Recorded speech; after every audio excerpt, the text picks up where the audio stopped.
الحمد لله نحمده ونستعينه ونستغفره ونعوذ بالله من شرور أنفسنا ومن سيئات أعمالنا. من يهده الله فلا مضل له ومن يضلله فلا هادي له، ونشهد أن لا إله إلا الله وحده لا شريك له، ونشهد أن سيدنا وسندنا وحبيب ربنا وطبيبنا وطبيب قلوبنا وملجانا ومأوانا وكريمنا ورحيمنا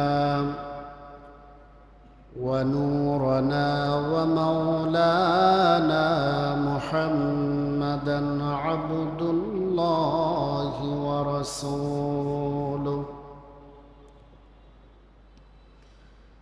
صلى الله عليه وعلى آله وأصحابه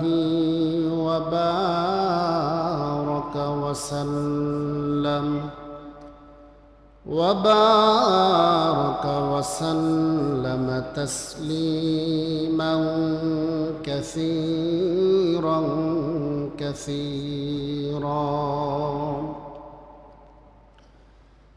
الذي أرسله بالحق بشيرا ونذيرا وداعيا إلى الله بإذنه وسراجا منيرا.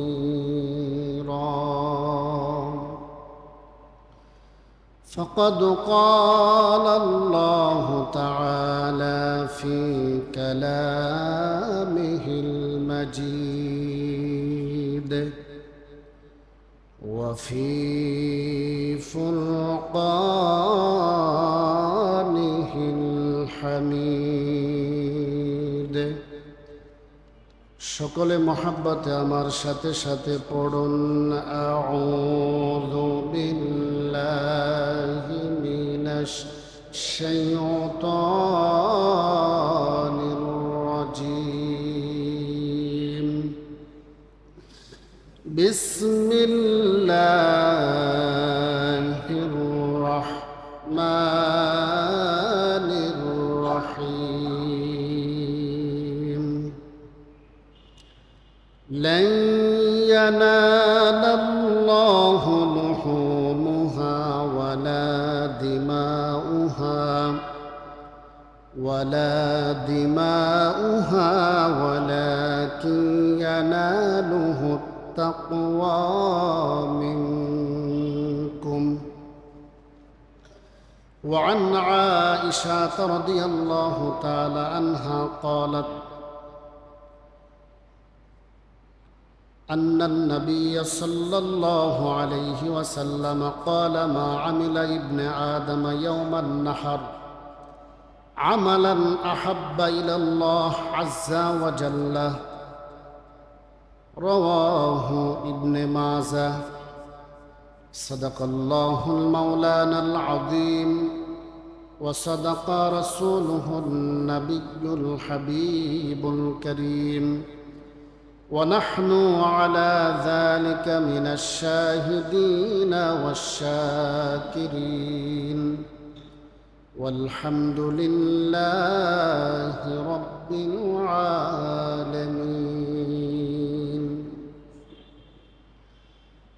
في شان حبيبه إن الله وملائكته يصلون على النبي يا أيها الذين آمنوا صلوا عليه وسلموا تسليما اللهم صل على مولانا محمد وعلى آل سيدنا مولانا محمد লক্ষ কোটি সালাম জানাই আমার নূর নবীজির কদমে দয়া করে পার করিবেন রোজা হাশরের ময়দানে আল্লাহুম্মা সাল্লি مولانا محمد وعلى آل سيدنا مولانا محمد لا إله إلا الله لا إله إلا الله لا إله إلا الله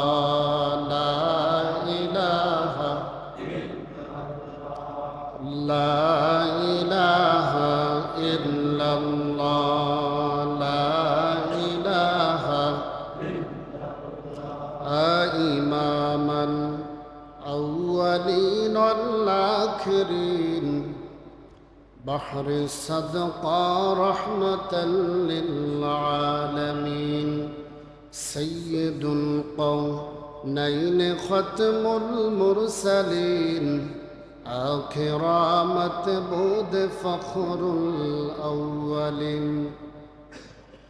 شده جوداش رحمة للعالمين مسجد شد ہمارو زمین لا إله إلا الله لا إله سبحان الله الحمد لله لا إله إلا الله سبحان الله الحمد لله لا إله حسبي ربي جل الله ما في قلبي غير الله نور محمد صلى الله لا إله إلا الله حسبي ربي جل الله ما في قلبي غير الله نور محمد صلى الله لا إله لا إله إلا الله محمد رسول الله صلى الله عليه وسلم الحمد لله মহান আল্লাহ রব্বুল আলামিনের দরবারে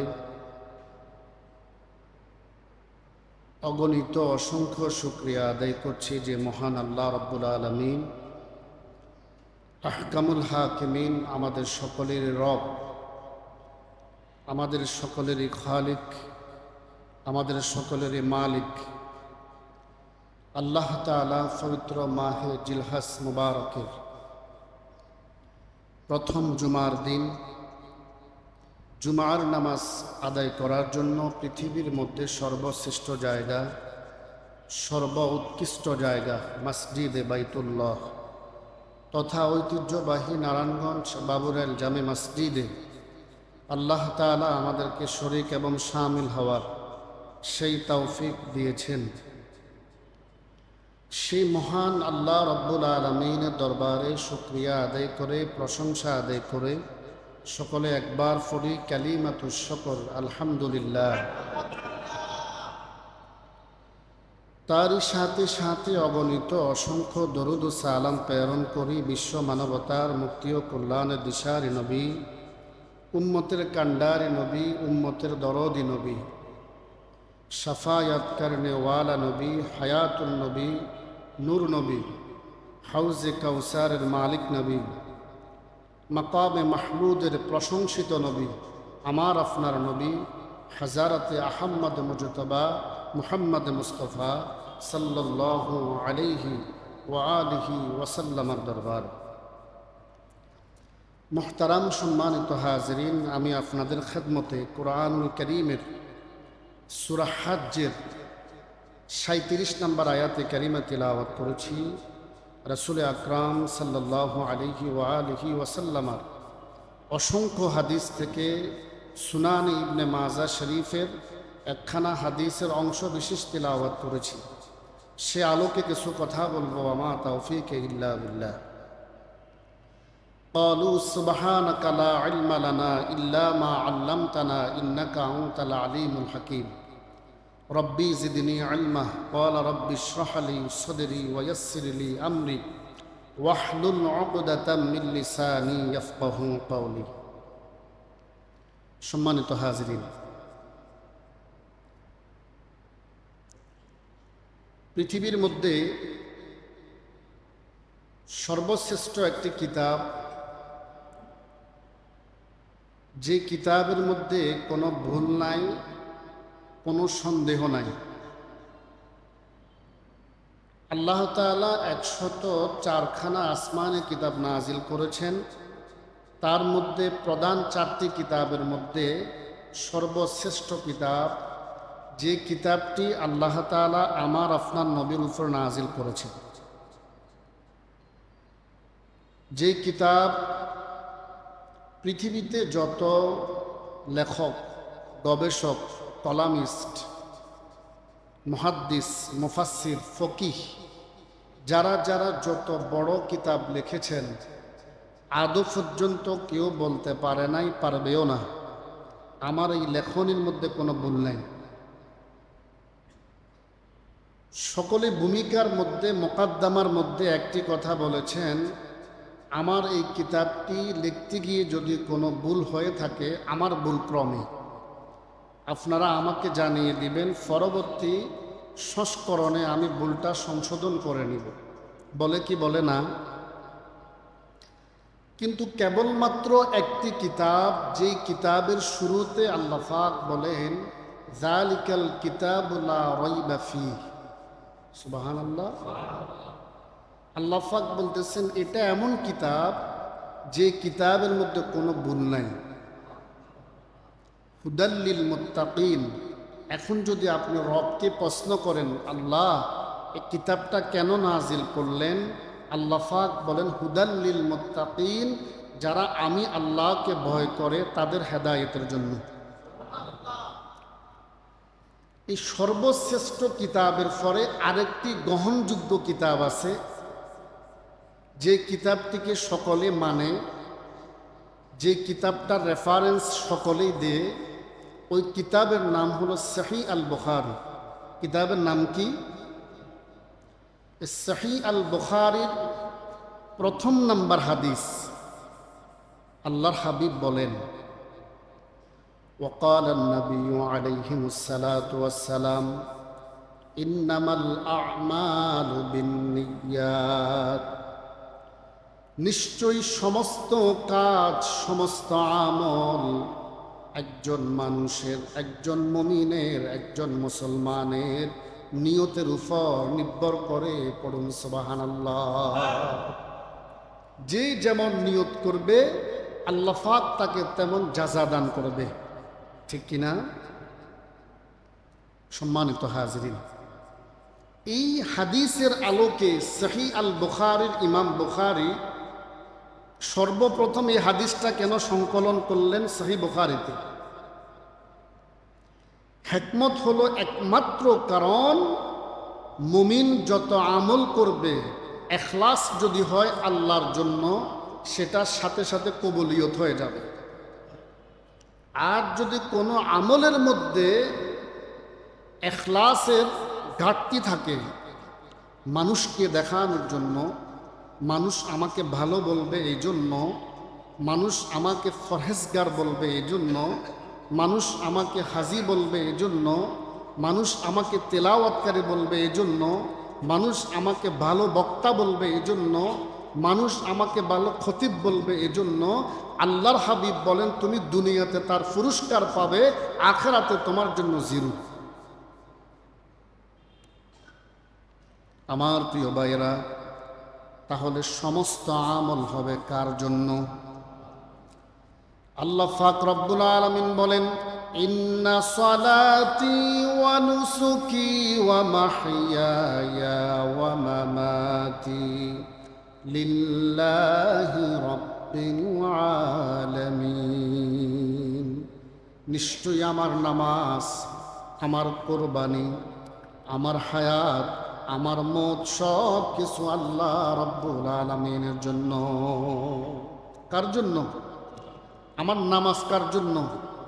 সামনে কোরবানি আসতেছে কার জন্য? আমার হায়াতটা কার জন্য? মওতটা কার জন্য? এজন্য যখন মানুষ মারা যায়, আমি আমার মুয়াজ্জিন সাহেবকে বলেছি, মাইকিং করার সময় আমরা অত্যন্ত দুঃখ কষ্ট নিয়ে, কি বলে না, বলতেছি, এটা বলা যাবে না। কেন? আমরা মানুষ মারা গেলে কি বলি? ইন্না লিল্লাহি ওয়া ইন্না ইলাইহি রাজিউন। নিশ্চয় আমরা কার জন্য? আল্লাহর জন্য। আর আমাদেরকে একদিন যেতে হবে কার কাছে? এজন্য অনেক সময় আমরা বলে থাকি অকাল মৃত্যু। আসলে ভাই, অকাল মৃত্যু বলতে কোনো শব্দ নাই। আল্লাহ পাক কোরআনে বলেন, ইযা জাআ আজালুহুম লা ইস্তাখিরুনা সাআতাও ওয়া লা ইস্তাকদিমুন। আল্লাহ পাক যাকে যে হায়াতের সীমা রেখা দিয়েছেন, হায়াতের বাহিরে 1 সেকেন্ড বেশি থাকা যাবে না, 1 সেকেন্ড কমও থাকবেন না। সঠিক সময়ে হায়াতের সীমারেখা যখন শেষ হয়ে যাবে, আপনি যেখানে থাকেন না কেন, মালাকুল মউত মাটির অতব গহ্বরেও যদি আপনি লুকিয়ে থাকেন, আপনার মৃত্যু যদি সেখানে লেখা থাকে, সেখানেও মালাকুল মউত যাবে। তাহলে অকাল মৃত্যু বলতে কোনো শব্দ, আল্লাহ পাক যাদেরকে যে হায়াত দিয়েছেন, হায়াতের বাহিরে একদিন বেশিও থাকা যাবে না, একদিন কম থাকাও চলবে না। সম্মানিত হাজির,